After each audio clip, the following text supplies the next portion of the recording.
My name is President Carlisle, and I have called you all here for this board meeting today because I'm under pressure, man. These people, they're pressuring me to admit women. Do you think I should do it? If you're with me on admitting women to Wofford College, say aye. Aye. Benjamin Wofford nor the college itself ever stated that the college was only for men. However, when the campus opened and only men were admitted, the discussion of women at the college was strictly silent. In the 1890s, women were admitted to the college as an experiment due to major pressure on President Carlisle Jr. He stated, "There was such a great demand from all over the state to admit them that we could not refuse." The first official admission of a woman is dated to 1897, but this was only a daytime student, so she didn't live on campus. During this period of experimentation, there was a brief period of co-education at Wofford College. In 1900, there was record of 8 women amongst 200 men in their courses, so the co-education was far from equal. The first 4 women admitted during this time were Tiana Littlejohn Paisley, admitted in 1902, Carrie Neighbor Skelton, admitted in 1902, May D. Wanamaker, admitted in 1901, and Puella Littlejohn True, admitted in 1901. During a 1975 board meeting, the Board of Trustees voted to admit women residentially to Wofford College.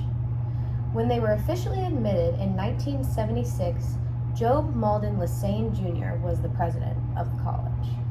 The first woman to graduate from Wofford was actually a daytime student, graduating in 1972. However, from 1947 to 1959, there is record of at least one woman to complete a degree. These women, however, did not receive an official graduation ceremony. And that's on the admission of women at Wofford College. My name's VP Larry McGee. I wonder what Wofford College will be like in 20 years. Maybe we should plan for that.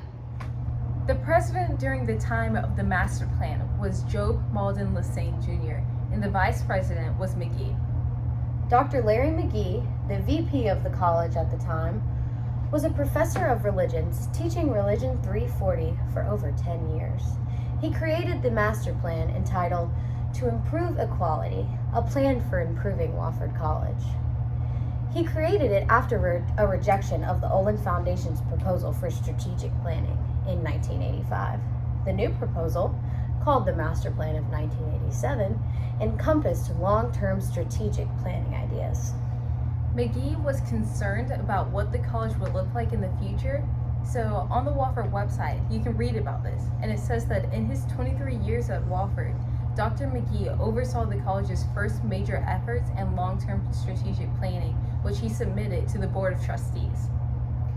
The main goals of the plan in the long term were the creation of the Olin Foundation and the Bonner Foundation, in addition to 8 other series of improvements.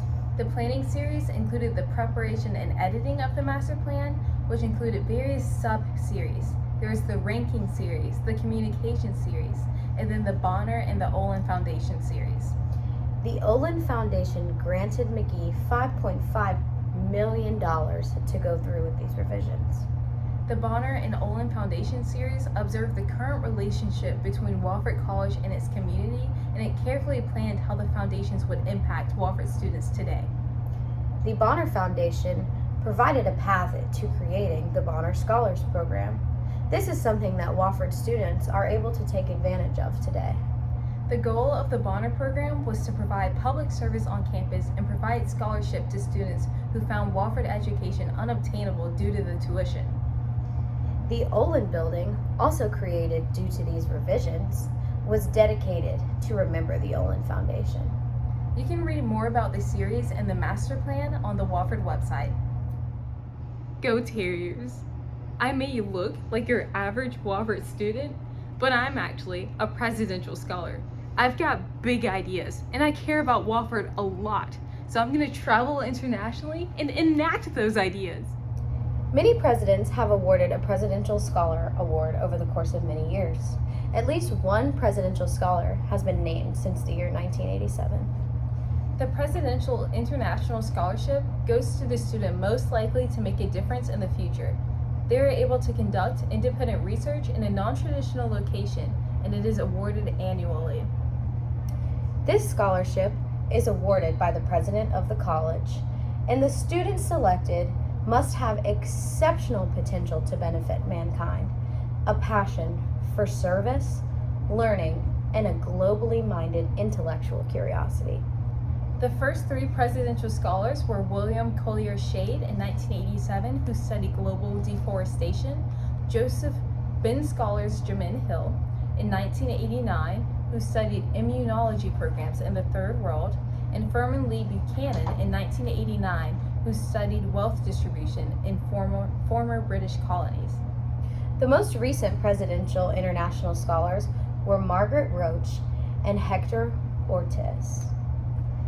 Miss Roach, who planned to research the integration of traditional medicine with the biomedical approach to treating mental health in India, was rudely interrupted by the pandemic and unable to conduct her studies. Hector Ortiz, he's in the class of 2022, still here at Wofford today, is currently studying abroad in Argentina and South Africa, and he's studying the relationship between public health and culture. And those are the first and most recent presidential scholars of Wofford College. Thank you.